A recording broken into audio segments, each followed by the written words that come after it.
I think I need to take back what I said last week in episode 2. I said I didn't like Elf's character at all, like the lolly girl, like I didn't care about her, like just get off the screen. Gotta admit, gotta take back what I said.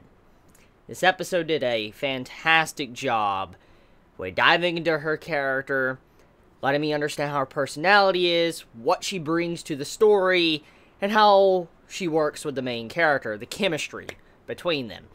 I gotta admit, I like her a little bit more now. She's not as good as the main female character, you know, the little sister, but I gotta admit, I still like her as a character, because I don't hate her. And honestly, I disliked her completely in last week's episode, but thankfully, the way this episode was given to me, I was able to say, you know what? She's not that bad. I don't despise her, so that's a very good first step for her character, and I'm glad the writer decided to do that with her character, because last week she was obnoxious and annoying, but this week, she kind of, I can understand. I can understand why she is like she is now, and why she acts like that towards others, so it's kind of a little bit more understandable.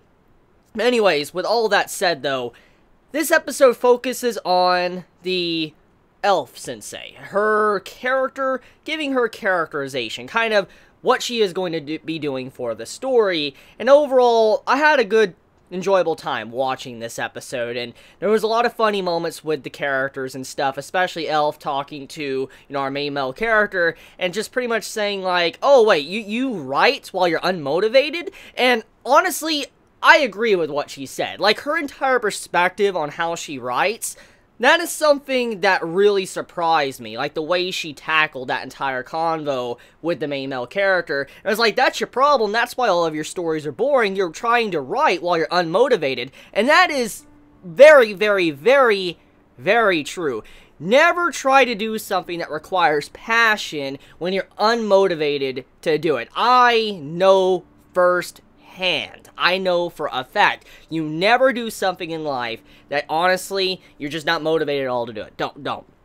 If it's something that's requiring passion and love behind it, do not do it, because if you're unmotivated, it's going to turn out to be a pile of shit or boring, because your emotions or however you felt is just going to leak out on whatever you're doing, and, you know, everybody's going to realize that, and that's kind of what she was trying to say to him. Like, if you're not motivated, just don't do it. You need to wait. You need to wait till you have that spark of inspiration before you could sit down and start doing, like, anything you want to do, for instance, writing or whatever. And I really respect that from her character, but I also like how she tackles writing in general, and the way she tries to handle her stories, and how she says, like, you know, oh, I, you know, wait till I'm motivated, and then I get around to doing it, you know. Also, I don't view, you know, this as, like, my main job or whatever, that I need to work every single day. I view it as my hobby. It's just a fun hobby and all that. And I'm like, yo, like, the way she views all these different things about, like, her job to writing and all that, it was really impressive. And I was just surprised with the way her character got this characterization, and how she just presented herself to the audience to let us know how she views what she does. So just, I gotta admit, job well done for the writer writing her character and allowing me to like her, but also job well done on the studio working on this series, because the way they gave it to us as the viewer of the show, I was able to understand what she was trying to talk about, and also respect her a little bit more as a character. So just job well done to everyone that was working on this episode. So, one thing I do want to discuss is the scene with her at the piano. Like, oh my god, like, that was very disturbing in a way, because I was like, bro, what? Like, she explains her hobby of being nude and playing the piano, it's a hobby and all that. It gives her, like, inspiration or whatever, and I'm thinking, like, this is a way you get inspiration. Hopefully not other authors do this to get inspiration or whatever. Like, oh god, like, just that entire scene, I'm like, oh god, like, I can already hear the sirens. I can hear the sirens coming. I'm like, when I had that on screen, like, oh my god, like, thank god, no one, like, you know, like, no one's around me. Like, there's no fucking big houses or whatever. Nobody knows. Okay, so if I have some of these scenes playing, I don't have to worry about someone peeking in, like, what the fuck are you watching? Like, what is that? Thank God. Thank God I live in the boonies. Thank God I live out in the middle of nowhere when some of these scenes pop up on screen, because, oh my God, how would I explain myself if someone just walked into my room or something, or heard something when they, you know, came in, and they're like, what the fuck is this? Like, what are you watching and all that? She's nude, playing the piano, what the fuck? Oh God, just thank God for once I live in the middle of the boonies. Anyways, though, this episode had some really good moments also with the little sister as well.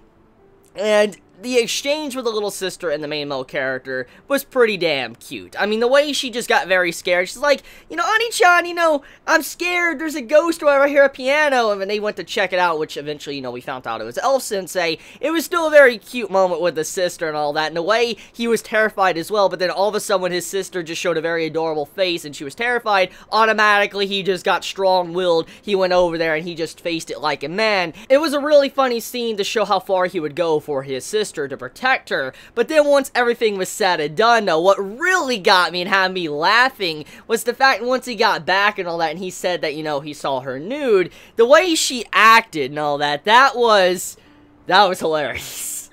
Like, she straight up looked at this man like, you are the worst piece of trash in this world. Like, get the fuck out of here. Like, her face looked like she was just staring at him and just stabbing him repeatedly the way she was looking at him. And he's like, he didn't know what to say. Like, he was just like, he got kicked out of the room. That was, yes, I had some good laughs while watching this episode. So, job well done, Eromanga Sensei. You did a good job this week. And once again, I need to say that definitely better than Orimo already. You can just once again see how much the writer has improved compared to his previous work. I mean, that's what I like to see. I mean, you can write some shit, you can write a trash series, but as long as if you learn not to do the same mistakes, then that's good. It's like this. Everybody makes mistakes. Everybody has faults within themselves or whatever they do in their life. And if you can learn from these mistakes and become better at whatever you do, then that's a good thing. That it's worth this trial and error. And just seeing how the writer clearly has learned from some of the mistakes he has done in the previous series, I really like that. I like seeing the way this is done, because it lets me know that this has been improved, and let's just say this series does bomb as well, okay, like it just hits the gutter and it just goes to shit. At the very least, we can already see that the writer has improved. He has clearly improved compared to the first series, Orimo. But if this bombs as well, at the very least we know the next work eventually he might make will be even better, because clearly the writer is learning how to write a very good story. So, good job. Good shit. Very, very good shit. I like seeing writers, you know, learn and become better over time. That's what impresses me a lot about, you know, just reading manga or watching anime or, you know, reading light novels, just seeing a writer mature and grow. And that's one of the big reasons why I like Boku no Hero Academia so much, you know, Horikoshi's writing and stuff, because you've seen how much he has grown since the first part of his series, Chapter 1, to where he is now. He's just changed so much. So, just, yeah, good shit, Eromanga Sensei. Can't wait to see the next episode, and let me know your thoughts in the comments below. I love you all so much. Please be safe. Chibi out.